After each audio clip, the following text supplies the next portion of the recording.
What's up, everybody? Happy Monday. Hope all you had a great weekend. Hope you had a great Christmas day. Hope everybody got what they wanted for Christmas. Getting into this episode of GH. I don't know if anybody noticed, but Britt's hand was shaking. Like her hands were shaking. I wonder if she has a medical issue that's coming up. I wonder. Because I seen that handshake. I was like, the hell wrong with you? Hopefully she ain't sniffed none of that stuff too. I'm just saying. I love that my boo Lisa is back in town though. I love it. Cause Franco was like, okay, you back in town. Why are you still in the shadows hiding out and all that? Cause Lisa was like, cause I ain't stupid. That's why. She trying to get the goods on Peter, but she can't let Franco know what she trying to do. So of course she was like, I'm making sure Anna, don't try to pin nothing else on me. Lisa, I love her little disguise and all that. She was just lurking around. But you already know if Britt see Lisa in that disguise, she gonna know it's her. Like, come on, you know your mama. But Obrecht was not happy about seeing Britt with Peter because she's not happy that they're getting close, of course.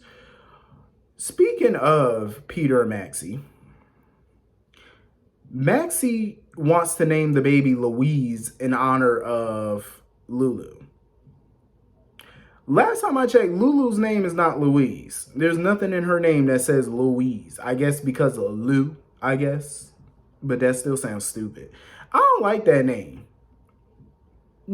I like the name because, Louise Jefferson and all that from the Jefferson. I like the name. But it's 2020, almost 2021. You really trying to name a child that old ass name? No disrespect. I'm just saying. Come on now. Louise. I can't, you know what? I ain't even gonna knock that name because I seen some celebrities who named their kids some wild shit. Like, it was one celebrity that named their child Beer Blue. Beer Blue. Yes, you heard that correctly. I want the gag. I say, are you trying to get that child bullied? I'm just saying, because we live in a cruel, cold world. And you know how kids can be. Beer Blue. Come on. Somebody named their child. What was that name they named their son?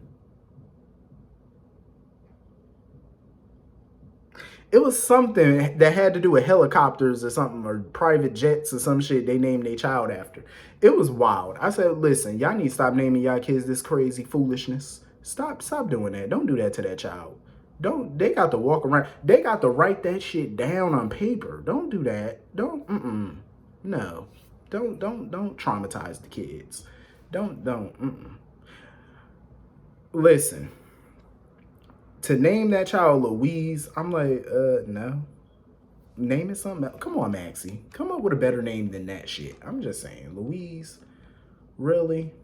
But I did like that, her and Peter did invite Britt over for Christmas dinner. They still on Christmas Eve? Well, damn, when is New Year's? Tomorrow? Not for us, but for them. I mean, for us, that's Thursday. So I'm like, if y'all still on Christmas Eve and we're a couple of days from New Year's, I'm like, what y'all gonna do? I'm just saying. So anyway, Britt had an interesting conversation with Jason because she heard about Julian's death. And she's feeling a little remorse because she's like, damn, did I say something that caused Julian's death or whatever? And Jason was like, don't put that shit on you. That ain't on you. You did what you had to do. You told us and we handled it. He was like, that's not on you.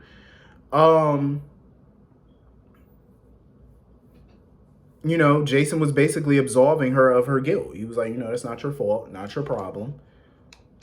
Don't feel guilty about it. It's not your problem. Jason pretty much put the blame on Cyrus' ass.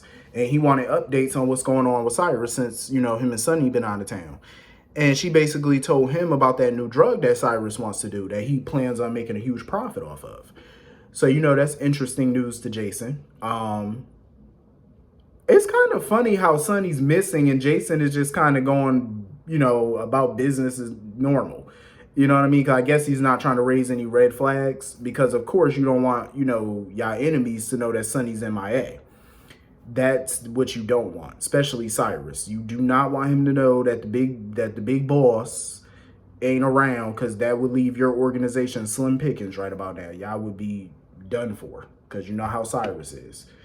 Cyrus got the muscle to take down the Corinthos organization, and without Sonny around, that leaves y'all very vulnerable. I mean, don't get me wrong, Jason is capable.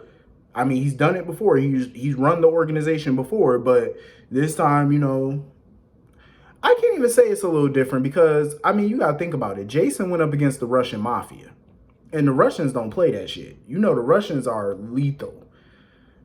Cyrus is lethal, but the Russians, that's a whole nother beast. And Jason and Sonny defeated those beasts. So, who knows? Maybe Jason can handle Cyrus without Sonny around. Maybe. So anyway, moving on from that, Jordan is just in a whole heap of shit right about now. Like, she's just getting it from all sides today. She's just really getting it. Curtis at this point is not feeling her. He wants his space from Jordan at this point. She wants him to come home for Christmas, but he feel like he needs some space to sort out how he feel right now. Because right now, Curtis is pretty much like Novocaine right about now. He's not really feeling for Jordan, so I can't say that I blame him. He just feels like Jordan's never honest with him. Like, everything with her is a lie. Like, he can't ever get straight answers out of her. She will look that man dead in his face and lie. And for that, he just feels like the trust in their marriage is broken right now. And I can't say that I blame him, And as much as it hurts Jordan and pains her to give that man some space, give him some space. Because the more you push and prod, the more you're pushing him away. So it's like, let him come to you at some point when he's ready to talk. Don't keep pushing and pushing. Oh, come home. I miss you. I love you. No. Because the more you do that, the more you're pushing him into the arms, the waiting arms of Dr. Portia Robinson. I'm just saying, don't think Portia not sitting on the sidelines waiting. Don't think. Because she definitely is. And he, and Curtis pretty much broke it down to Jordan. He always knew she was an independent person. He always knew that. But he was hoping that, she would kind of change some of the things that she would do for the good of the marriage. Like, he thought marriage would have done her some good. Like, she would have changed it in a way. Not totally, but a little bit. Like, trusting people, stop being super, super independent, and lean on some people sometime, especially her husband. But he felt like, no, she didn't change for the better because of their marriage. He probably felt like she changed for a little bit for the worse, or she didn't change at all. She's sitting there swearing and claiming up and down that there's no more secrets. And she done lied so many times, Curtis don't even believe her at this point. Even if there are no more secrets, he don't believe you. Once the trust is broken, it's broken right now. Like, you got to earn that back.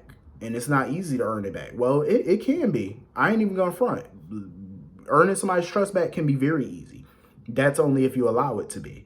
But she probably won't. Molly actually told TJ the truth about her one night stand with Brando. I honestly feel like Molly told him the truth just to ease her own conscience. I really do, because there's so many times she could have told that man the truth. And you waited till now to do it when your mother get all drunk up talking about secrets and lies. Now you want to tell him the truth. You only did that to ease your own guilt, because Molly has been feeling real guilty about it. So I think it was just her conscience yelling at her, and Alexis kind of expedited that with her drunkenness. But she definitely told because it was a conscience thing. It wasn't because she had to, or not because she wanted to. Her conscience was just eating at her. And of course, TJ was pissed. He wanted to know who it was that she slept with, and she told him it was Brando. And mind you, like, he was getting cool with Brando. Like, him and Brando were becoming buddies. Like, so to find that shit out. And of course, she gave the usual spill. Oh, it was one time. It didn't mean anything. It meant nothing. It was a mistake. You know how people do when they get busted. Well, not really busted, but when the truth comes out, they like to use those same exact lines. But the kicker was Molly told him that, they basically try to put this off on Jordan and blame Jordan for this shit. Yeah, she dead ass threw Jordan under the bus. She was like, Jordan told her that TJ wanted nothing to do with her. So that was the catalyst for her cheating.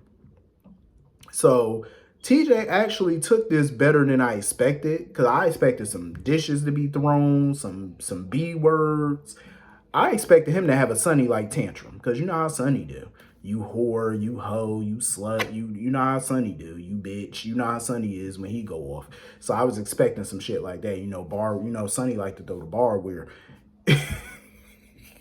I was expecting TJ to go off like that. But I said, okay, TJ, okay. But Sonny, he quick to go off like that because Sonny got that short man syndrome. So you know how he do. Let me stop. Let me stop.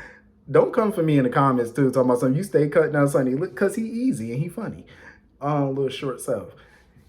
He like one of them little ass Oompa Loompas from Willy Wonka. Oompa Loompa Doompa Dee. And they be sitting there singing like they got an attitude. Listen, this shit is funny. I can't help it. Like, you know how little short people do. They got that little man syndrome. So anyway, they completely threw Jordan under the bus. Like, completely. They threw her ass under the bus. And when Jordan got home, TJ told her about the one night stand Molly had, and he blamed his mother for it because he realized that Cyrus was the one who kidnapped him, and his mother knew about it all along. So he felt like she was the catalyst behind all of this. So he went out basically to go find Molly because, Molly done left, so he stormed out to go find her.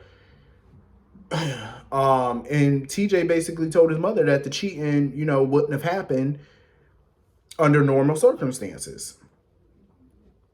He told Molly, he knew she wouldn't have cheated had Jordan not done what she done and Cyrus, all that mess hadn't happened. He knew under normal stuff that she wouldn't have never done that. So he told her, going forward, you need to be honest with me.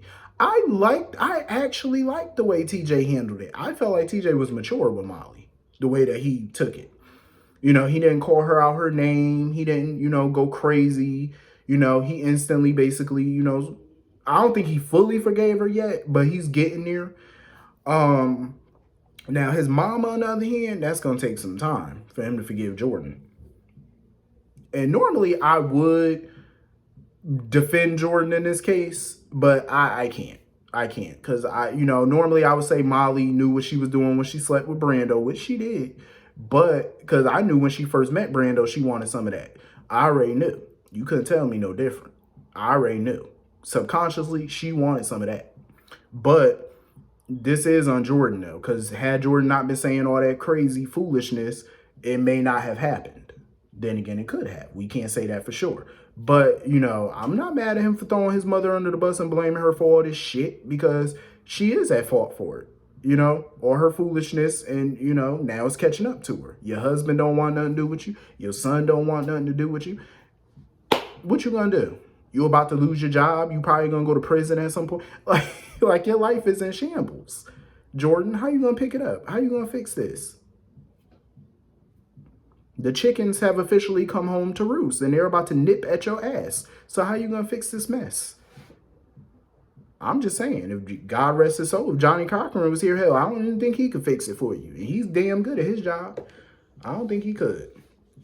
So anyway, moving on from that. So Chase shows up at the Corinthos home wanting to talk to Carly about, Sonny's whereabouts. She gave him the whole spiel about, oh, he's on a business trip and whatnot. And Chase wasn't buying it because Chase has the security footage that shows Sonny was on the bridge with Julian when it collapsed. And he explained that the PCPD is still searching the river and they haven't recovered the body yet. So Chase, of course, start questioning Jason. And you know how Jason is. Talk to Diane. I ain't got nothing to say. See, that's my thing. The PCPD, I don't even know why they even tried to talk to Jason. Why not just call Diane instead of just trying to talk to Jason? Because you already know what he's going to say to your ass.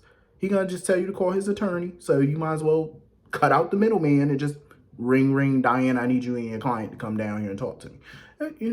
Save yourself the trouble.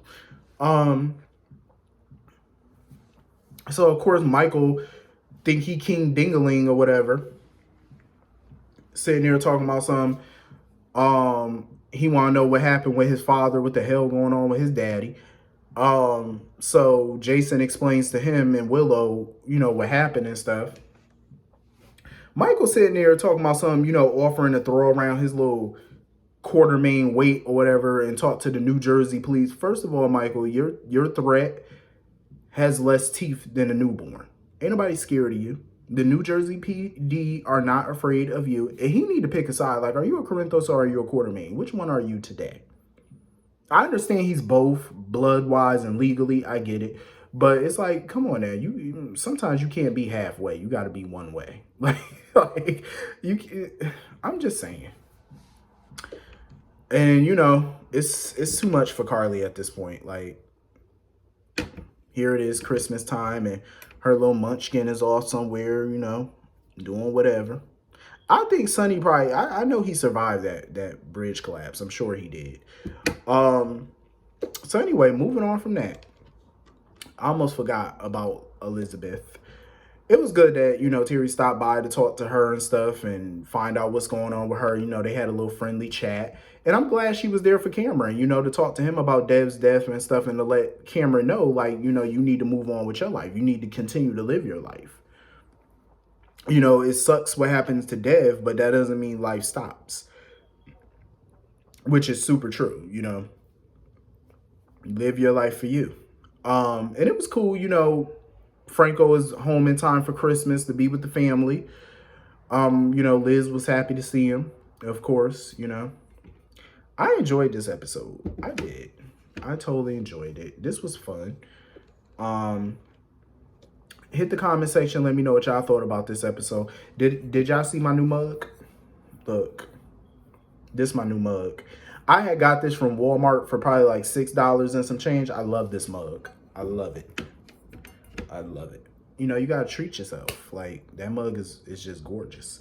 So anyway, hit the comment section. Let me know what y'all thought about this episode. I will see y'all all later. Hope you all have a great night. Peace.